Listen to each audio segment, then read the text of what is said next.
Okay, now we're going to check some capacitors and coils, mostly coils at first. Um, check the power transformer, and we'll see if we got continuity on the terminals. The first uh, one we'll check is these four wires here, which come out and go to the rectifier tube. And we'll check for continuity on the filament first, which is these bigger lines. Okay, and we've got continuity there. It's charging over a capacitor somewhere, but we've got continuity. And I'm not making good contact either. Okay, there we go. About 2 ohms. And of course I didn't zero out these leads. I added leads on here. So you'll see we're pretty close to 2 ohms, right? And that makes sense. That is a very low voltage output coil. It's a 5-volt coil.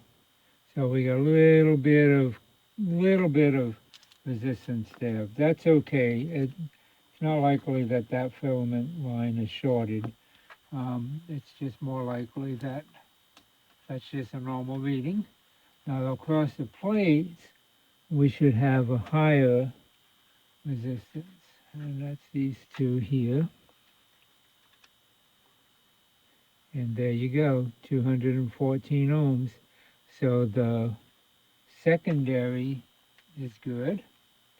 Now we will check the primary and this cord all in one shot here, and see if the primary is still okay.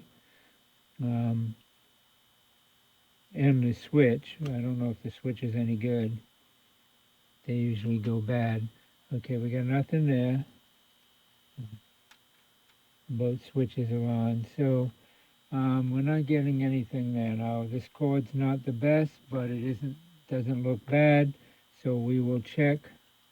Actually, I'm going to put this on continuity so we don't have to keep reading the meter. All right. We will check this lead of the wire, and that's good. And now we'll check this lead of the wire. We know they're not shorted, and they're good. So the next thing is this is the primary going in here. One of the wires going in here to the primary. So we'll skip the switch. And that's on the capacitor there, so we wouldn't get no reading across that. Okay. This looks like this is the switch here. Yeah. Okay, we got 3 ohms. So this switch is not working.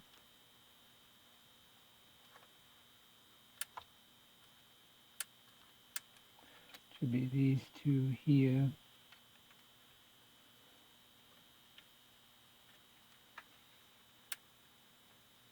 No, that switch is dead.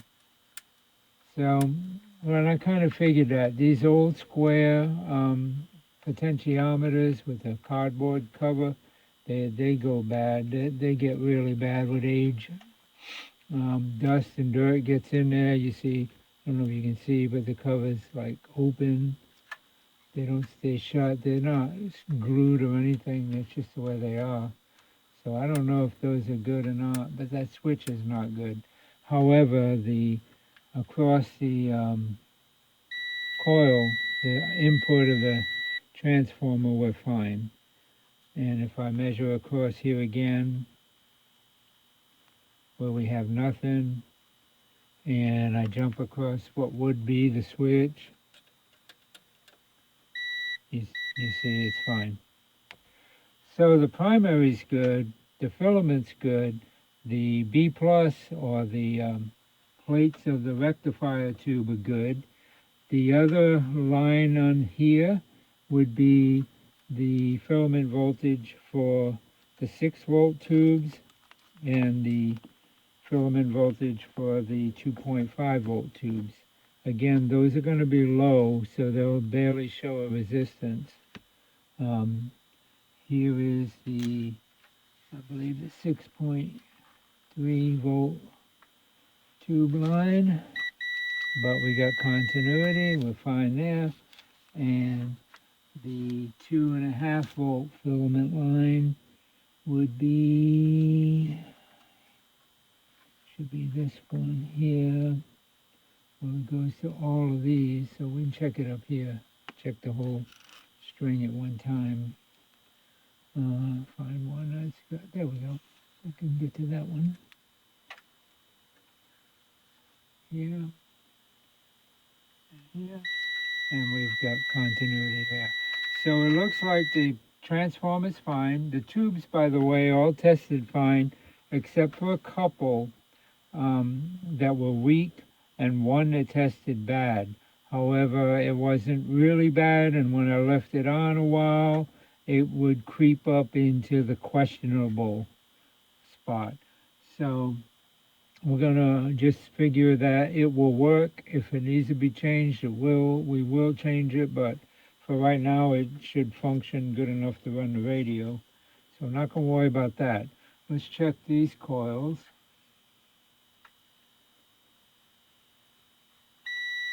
Okay, that one's good. Check this one.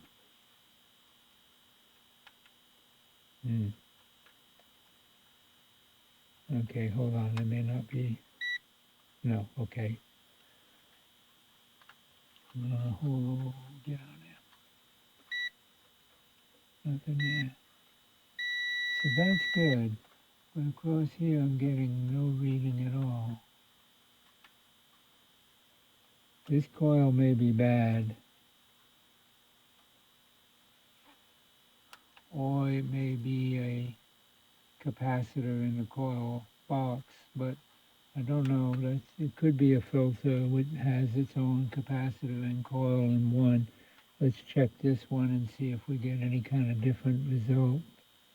This one has 5 leads. Okay, that tests something. Hold on here. 1, 2, 3, 4, 5. Yeah, it's got 5 leads. Okay, so that's one. Where did I get that other reading?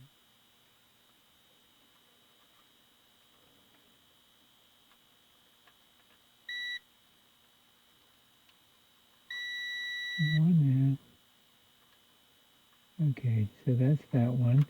Let's check this. I'm thinking one of these is a coil with a center tap. That's good, that's good. Okay, yeah. So that's what? I can't hold it on there good. Let me clip it. 5.6, get rid of that noise. Okay, 5.9, and here, 13. So yeah, that's the center tap. This is the center tap here, which is a little off center. 6 volts there, and roughly 6 volts, 8 volts there. It's not quite direct center, and it could be because we're reading across other components. All right, now this is an interesting double wire here that looks like it's also going down. So this would be the filament string that we checked earlier, big old wire. Yeah, that's it. Okay. Wow, that's a heavy gauge wire coming out of that transformer there. These red wires, that's like, sheesh, 18, no, bigger than that, 16 gauge, maybe 14 gauge. Thick wire there. Anyway, solid strand wire. Okay, so we checked those coils. We got one more here, and we're not sure about this one. We might have a bad coil in there. This one, you know, we're fine there. And of course, this one, we're fine there. Of course, there. High resistance, okay. So yeah, I think here we got a problem. Unless that's a good there, and nothing here. Unless that's got a capacitor in line with it, that coil is probably dead here. So we'll hope not, but it probably is. I want to check one other thing from here to here. Okay, that's fine. Checking this capacitor to ground to see if it was shorted. We got a few of those going around the ground. This one looks like it's going to, well, maybe not.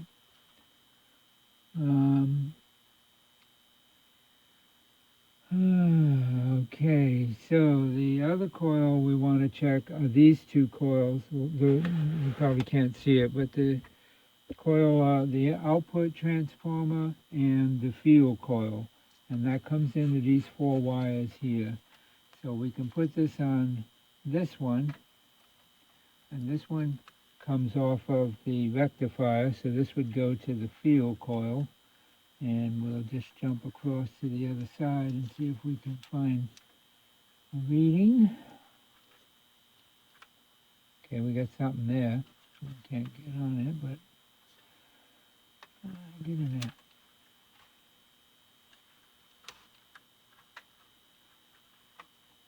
And I don't like the fact that they didn't, oh no, that's no good. So that ain't it. Let's try, well, while I'm on that one, probably just didn't, yeah, oh, it came off. Pinched on some wax or something. Let me get a light in there so I can see what I'm doing. Okay, try that again. Congested area here. These two are going to the same place. Alright, so we'll connect on there. It connects to 2. So the field, one side of the field coil and one side of the output transformer connect to the same place. So this is one of them. Get in there. Alright, that looks about right, 150 ohms. And this would be the other one. And that's fine too. That would be the field coil, the output transformer. Moving around because I don't have a good connection in there.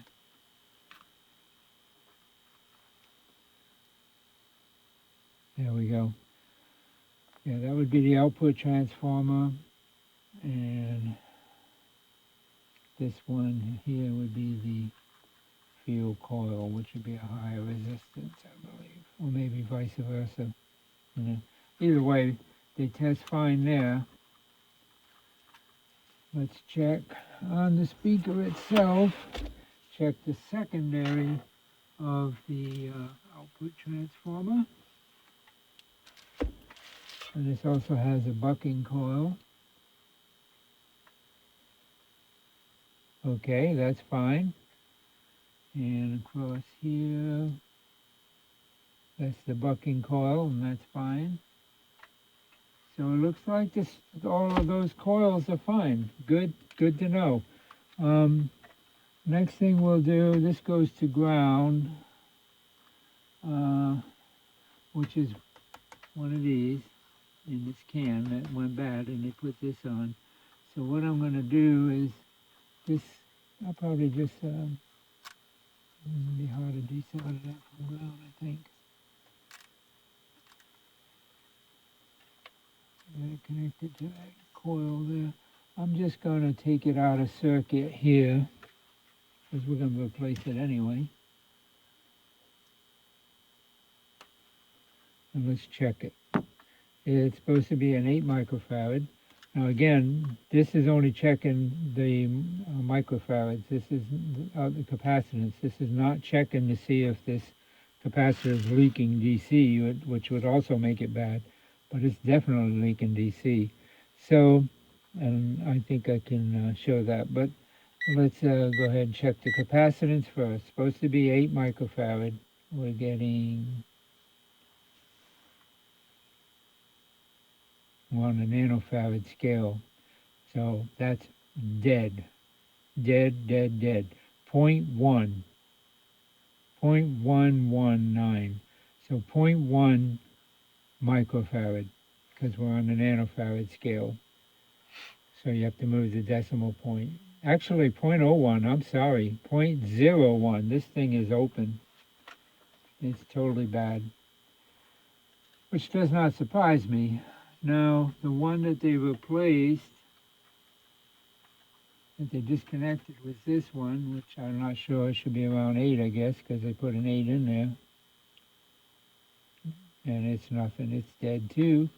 So that don't surprise me. So even this replacement that was added later has gone bad. And the other one that they didn't replace should be this one, I believe. One that goes aground. That one's 13 microfarad. So I don't know what it's supposed to be. I haven't looked at the schematic on it, but I know that it's still bad, even though it's registering 13. And then they got one over here. So this looks like it has 3 in it. And that one is bad. So, of course, they're all bad. Electrolytics go bad. They do not last. Even replacements do not last. So let me look at the schematic, and we'll see what that can is supposed to have. That's a 3-part electrolytic. According to this, number 10 and 11 are both 8 microfarad in one can. So apparently there's 2 grounds on that. 1, 2, 3. Or maybe the can is not grounded. Okay, the can's not grounded. So this was one of them. But neither one of those is going to ground. Oh, maybe that. That may be ground. I don't know. It's coming off the rectifier. I don't see any other wire coming off the rectifier. Don't think this is grounded chassis. So that came off there.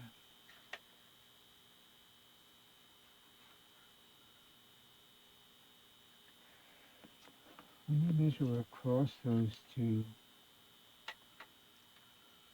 I think so. It could be that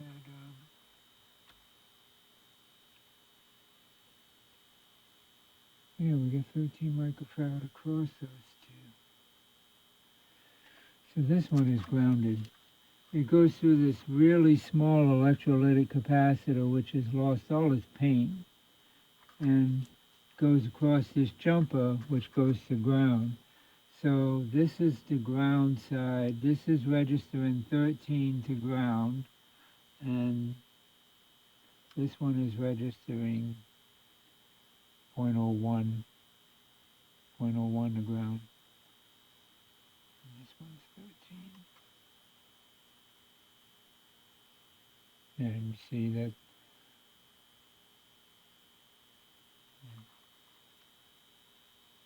not registering it now. Oh, it's across here. Yeah, and see it's on the microfarad scale there, so that's what it's supposed to be, is 30 microfarads. Okay, and we got 2 electrolytics in this can, or 1, I'm not sure. It looks like possibly 2. So let's check them in circuit. I know they're bad. This is the ground side, and then there's this one. They're probably supposed to be 4s or 5s. Okay, in circuit it's registering 0.3 nanofarad, so that's nothing. This side, yeah, nothing. So that can's dead too. And that's probably 2, that could be the 2/8 actually. Let me look at the schematic and see what it's saying we're supposed to have. Yeah, that's the 2/8 in that can, in that cardboard box. That's 2/8. The can itself was rated 20, let's see, 31 and 30. No, I'm wrong. 31 and 30 is the can, and that's the 2/8. So what does that box have? These antique schematics are really strange the way they do these. Ah, they're 10 and 11 are 2/8. So the box is 2/8 and the can is 2/8. The box is 2/8, but they don't tell you how many working volts. And the can, this is capacitor 10 and 11. This is capacitor 30 and 31. And all it gives you is the part number and the value. It doesn't give you, yeah, 30 and 31. It doesn't give you the voltage. This will on the label. That one might. But we'll look at them again. It's still turning, yeah. This one got tightened again. I cleaned them, but they keep getting tight. Let's see if that. This one really needs some oil. I wonder if that helped that switch any. Sometimes when they dry out, they'll make better contact. Okay, go back on the ohm scale. Oh, yeah. It's making a little bit, 600K across the switch. Open.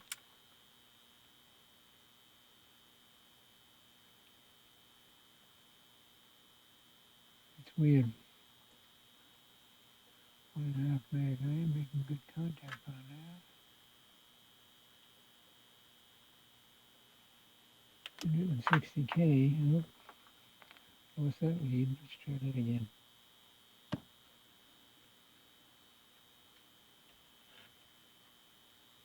I might be able to save these. That one's a, see, that should be 0.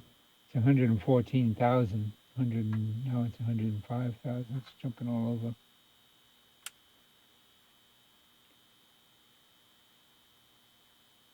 Yeah, I might be able to save that.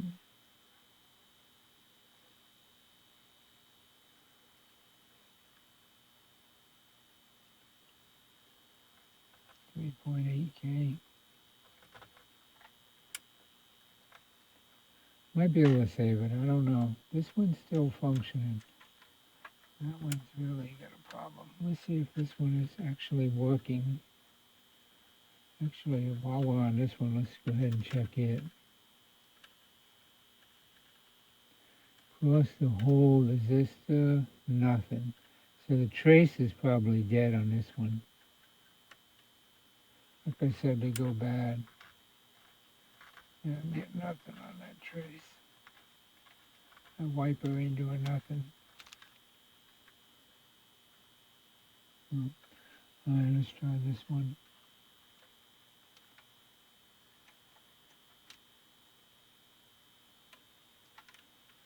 That one's working. It's got some bad spots in it, but it is working. Again, I might be able to fix it. All right, so this gets 2/8. What I'm going to do is take it out and get it out of the way and take this off. I'm just going to go ahead and take this off because we don't need this dangling around on here. It's no good.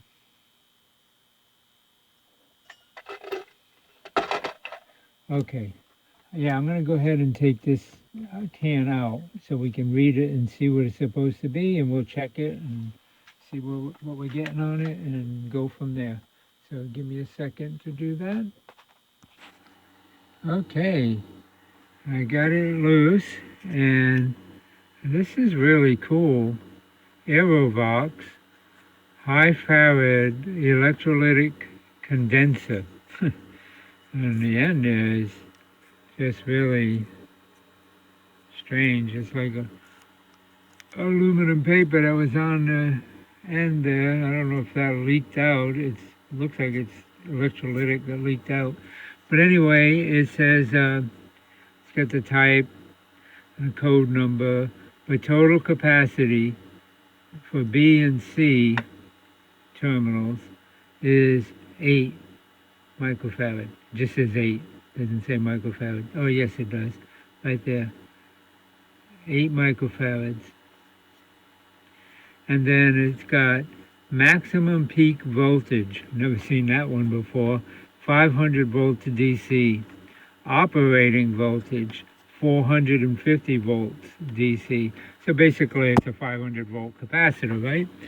And it says something here, something on negative. Piece of paper is totally gone. But that's an interesting can. Made in USA by Aerovox Corporation, never heard of them. 70 Washington Street, Brooklyn. Made in Brooklyn, New York. Awesome can. So anyway, we're going to replace it, of course, but should give us a lot more room in this chassis, right? So let me see. We got this wire going here to this terminal on one side, and then this wire and this burnt out dog bone resistor going to the other side. So, and oh, that's a broken resistor there. That's a wire wound resistor. We'll have to figure out what that joker is and fix him. He's totally deteriorated, but I'll figure that out. It's a power resistor. Okay, anyway, let me go ahead and just clip these wires out.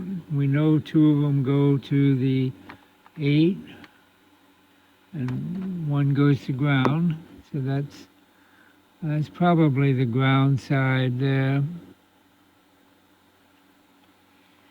And then this one here is these 2 here, which I'm just going to cut them together there. Now we can get that out of the way. All right. So we got a resistor we got to repair, or I can probably repair it, but I'll probably replace it with a wire wound wattage resistor. And then these 2, they're together. We'll leave them together. The little black wire goes with the resistor, and then this is the other one that was on the can that they jumped off with the with this resistor capacitor as a replacement. So we know the 3 leads, and then this went to ground here, and that's grounded. That's a shielded cable that was just grounded to the same bracket. And we're going to put the bracket back in and put our electrolytics, our new electrolytics on that bracket. Plenty of room for all of them there, and it'll look nice. So that's where we'll put them, because you got to put them somewhere, and that's the best place for them. They're out of the way, and it'll be a lot easier to get to the rest of these capacitors when we go to change them. It's not a lot. It's 3 here, 1 here, 4, 5, 6, 7. 7 that I'm seeing off the top of my head. So there's not a lot of regular wax capacitors. Might be one on top of the chassis there. I don't know. I haven't really paid attention to that. But I just want to get it to where we can power it up. So we'll go ahead and put some 10s where these 8s were. So we'll put in 4 10s and we can power it up. I might even have some 8.2s I could use. Anyway, but these are rated at 500. So I might have to order some for that. And I don't see, they said there's a B and a C, but I don't see any writing on there. It doesn't matter, we just like to test it, but I can't test it if it's no good, but I like to check things just for the fun of it and see how far they drifted. Let me get these out of the way here. Piece of wire. Let's see. I would assume that just dirt. No, that's probably the ground. It looks black. It looks like it was painted. So we'll try it.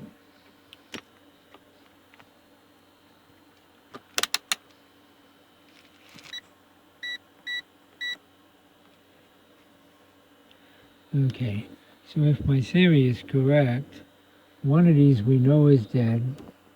This would be the black. And that's showing, that one's good, obviously. No, it's not.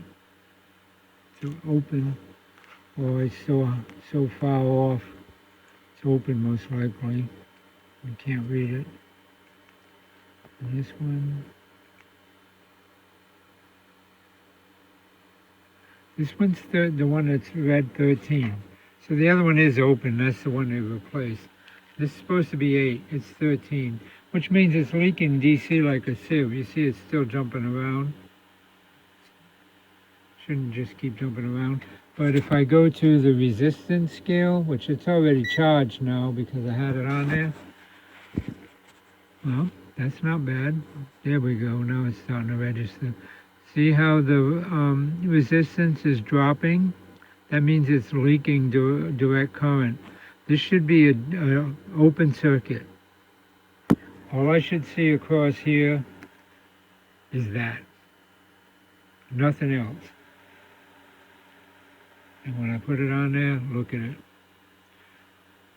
It's 26 megs and dropping, which means it's leaking. It's leaking direct current. It's supposed to block direct current, just like if it was disconnected. Only AC can jump a gap. DC can't jump a gap.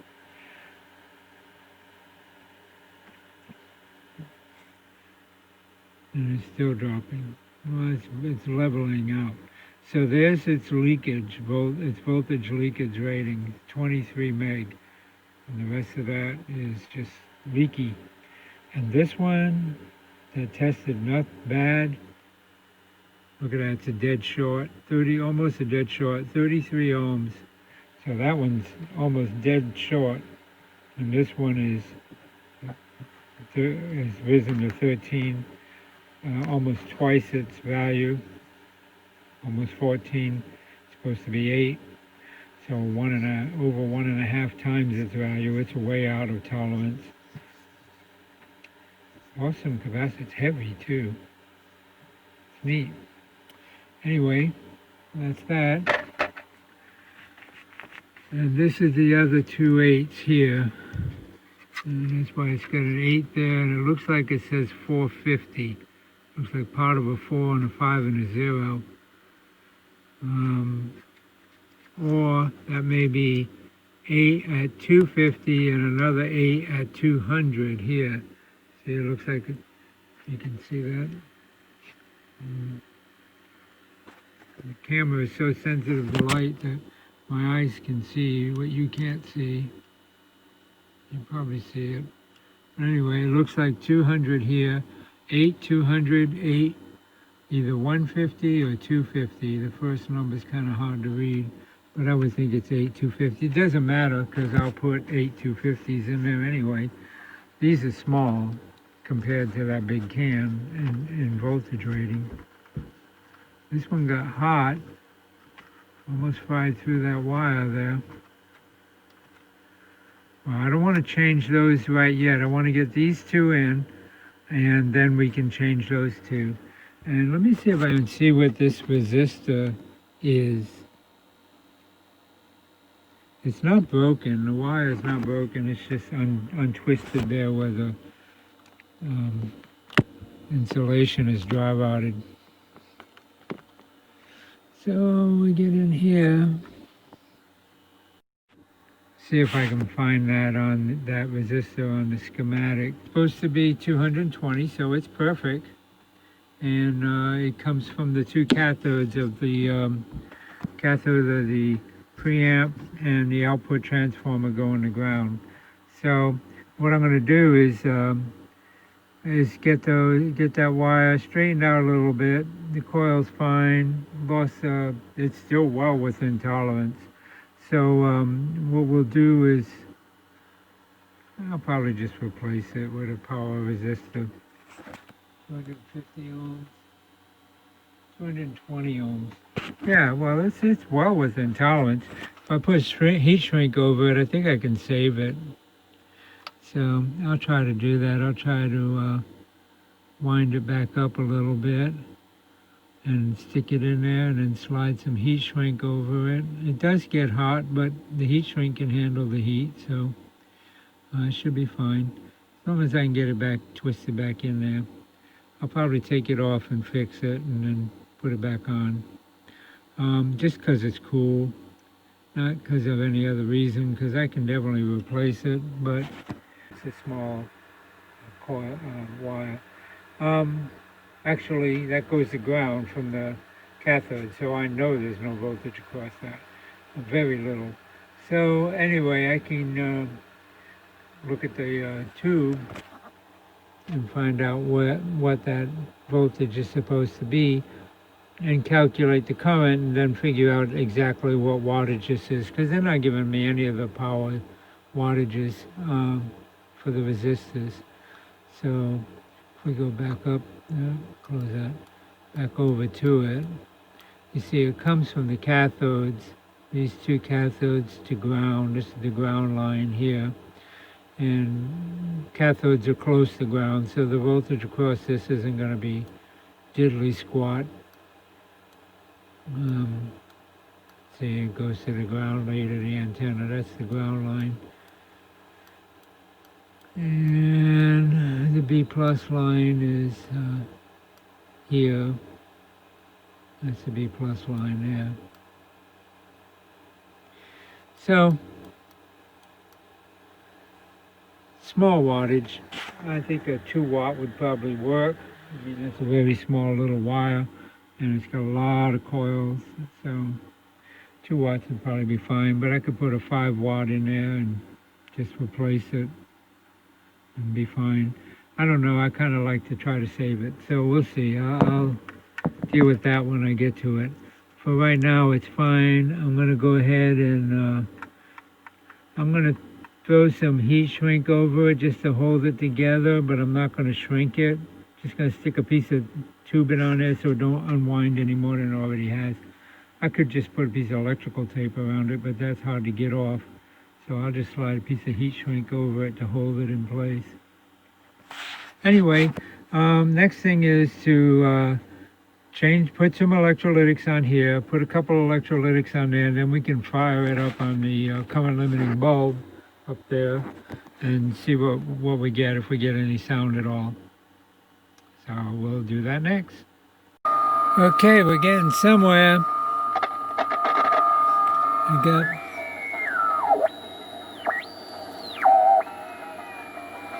Got a station there coming in. That's our local station. And if I touch the plate on this tube, comes in better.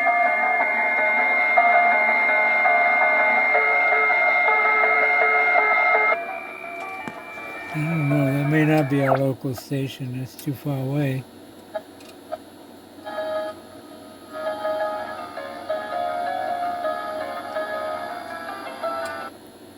Could be.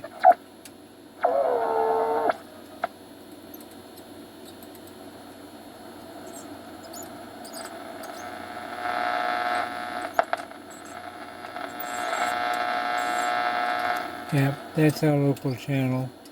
They must be playing non-stop Christmas music.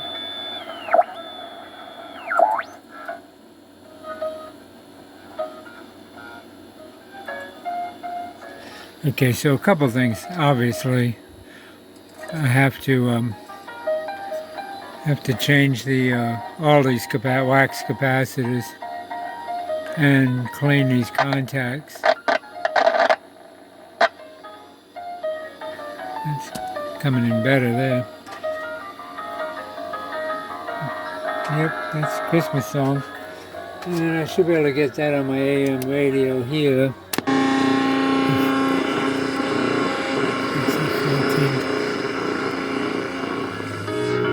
Yep, it's our local channel.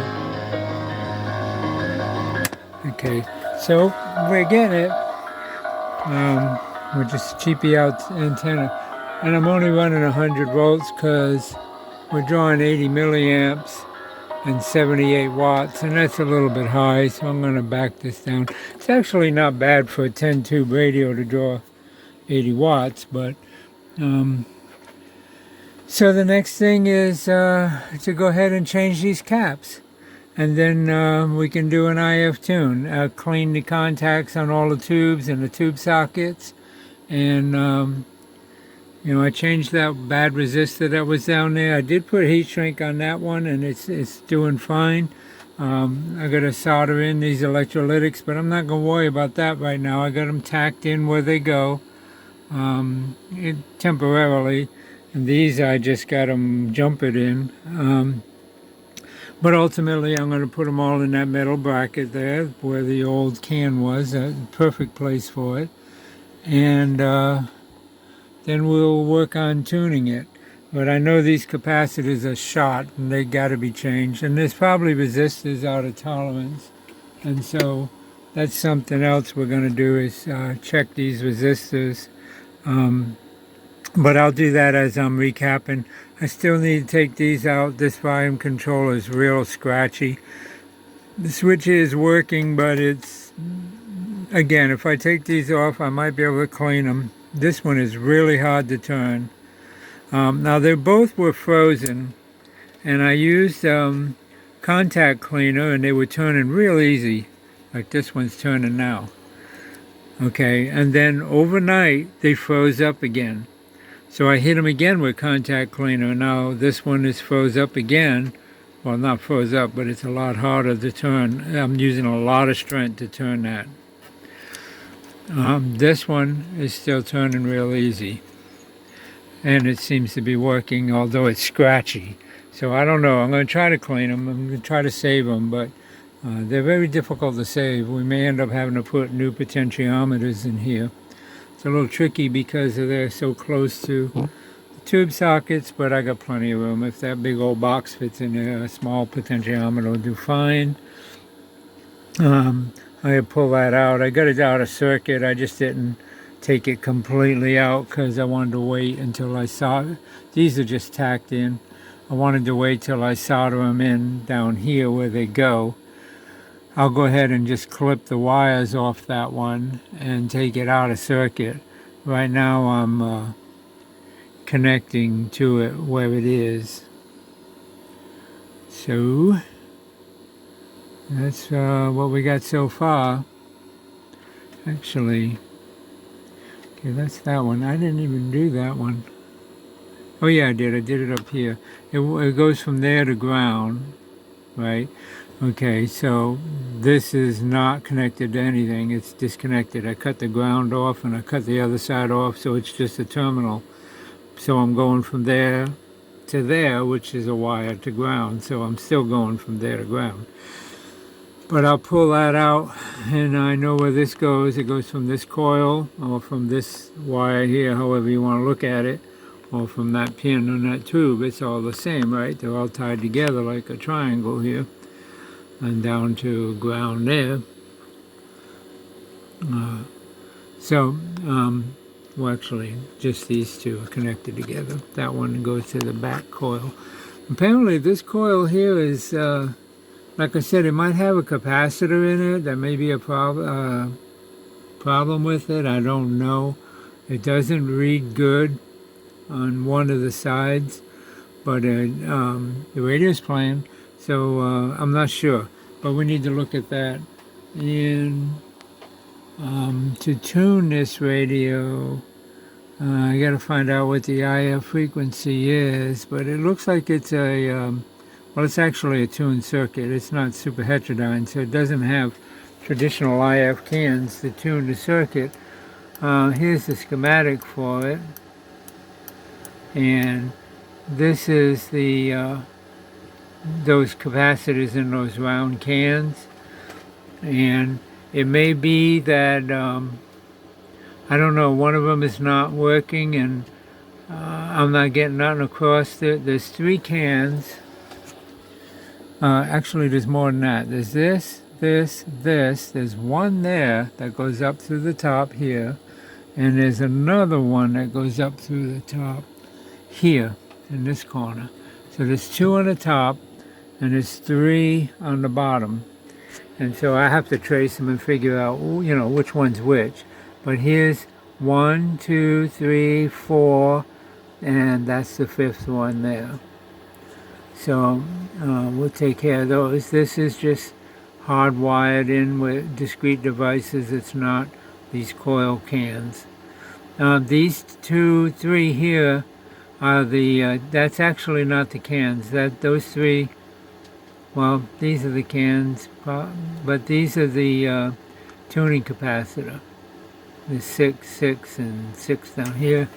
So the Antichrist 666 here is tuning capacitor, and it should be on here, tuning condenser right there. But the coils for them are the cans. And there's the tone control. There's the switch, which is on, oh no, that's the tone control, and that's the switch that's on it, number 29. And the volume control should be somewhere around here.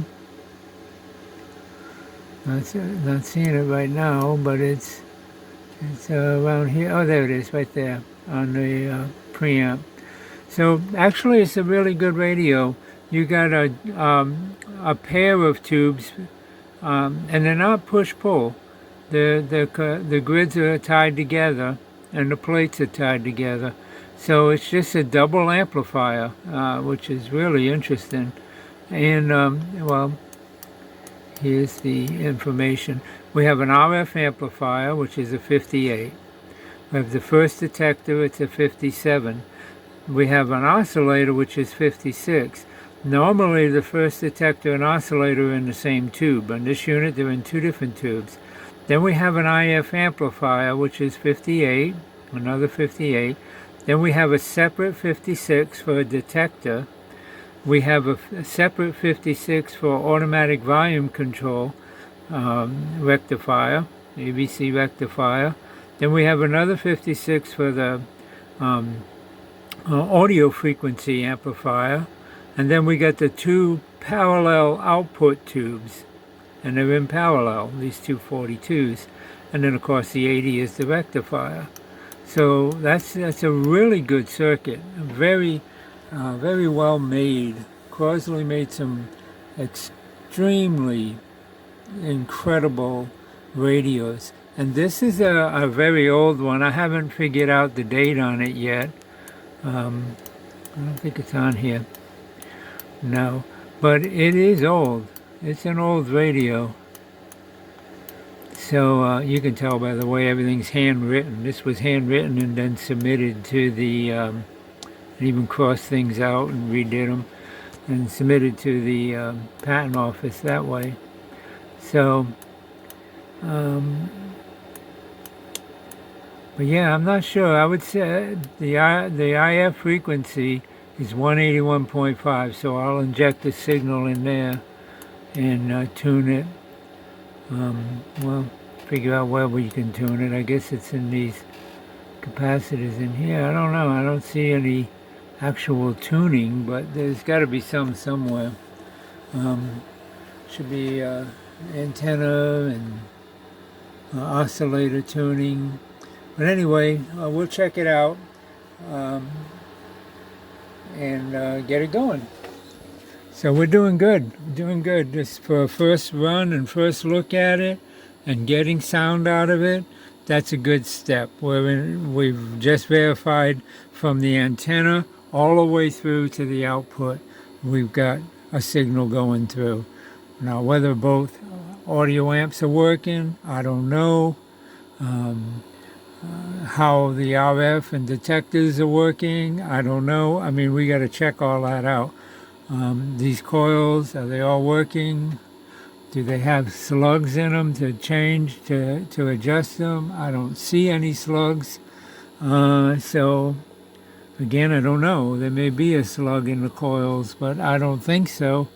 They seem to be non-adjustable. But here are your adjusters. So you got two here and two here, which would most likely be the oscillator and the antenna. And they're adjustable capacitors. So I have to find out where they are on the schematic. And I'm imagining that's these, although this is the tuning condenser. So I'm not sure how they're wired together, but I'll figure it out. I just haven't spent no time on this schematic at all. I've just been working on the electrolytics, and sorry for my hand getting in the way of the lens there. I've just been working on the electrolytics and working on getting it to play, getting it to power up. The voltages are okay, a little high, not bad. They're always a little high. Today's mains are high. But you know, they're supposed to be plus or minus 10%. So when you're looking at, say, 250 volts, that means it can be up to 275 easy. 250 and another 25 would be 10%, would be 275. So, but if they get a little higher than that, I can up the resistors to compensate for it. Probably is some resistors well out of tolerance. I have to check them all. So that's where I'm at. I just wanted to give you a heads up and let the, you know, for you guys that are working on these, they give you some information again about how to diagnose them, how to troubleshoot them, what to do before you can power one up. But I'm also doing this for the customer so that he can get an idea of what's going on with his radio, where we're at, and see what's going on, you know, the parts that need to be taken care of. The cord seems okay. It is got some bad spots in it. So I don't know. I think it would be good to replace it, because anywhere you kink this cord, it's going to do this. It's going to crack like that, and that's a risk. Of course, it needs a plug if we keep the cord, but I don't think I would do that. I think it would be good to put a new cord on here, and I will put a cloth cord. I don't think I can get a pair like this that are cloth covered, a 2-wire. I mean, I can check. I know I can get a round one, but this is flat. I can get a round one that's 3-wire, and I can get a twisted pair, which is 2 wires that are twisted together, but we'll deal with that at the end. That's not important right now. So there you have it. Radio is making noise, and that's a good first step for day one. Thanks for watching. I'll upload more videos and update the description in this one with the link to the updated videos as I upload more. So thanks for watching. Please consider giving me a thumbs up, and if you have any questions or comments, note them below, and hope you have a great day. Thank you.